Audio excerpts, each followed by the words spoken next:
The monkey and the crocodile. On the bank of a river there was a jamun tree. A monkey lived on it. A crocodile lived in the river.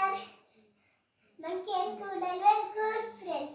Monkey always ate the free jamun. Monkey gave to crocodile to free jamun. Monkey sit on his crocodile back and floated on the river for pleasure.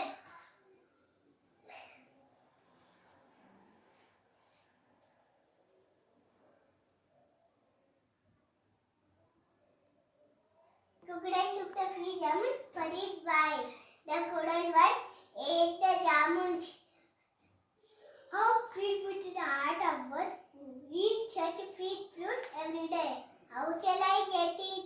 He said to the crocodile. Crocodile went to his friend and said, my wife had invited him for dinner. Monkey was agreed and hopped onto the crocodile's back.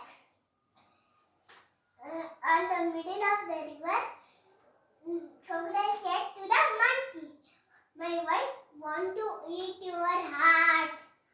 Monkey was very clever and said, I left my heart on the jamun tree. Let it go back and drink my heart. The foolish crocodile believed the monkey. Can the heart fix? Oh, you fool! Can the heart be separated from the body? Monkey was no more crocodile friend. Moral of the story: presence of mind always works.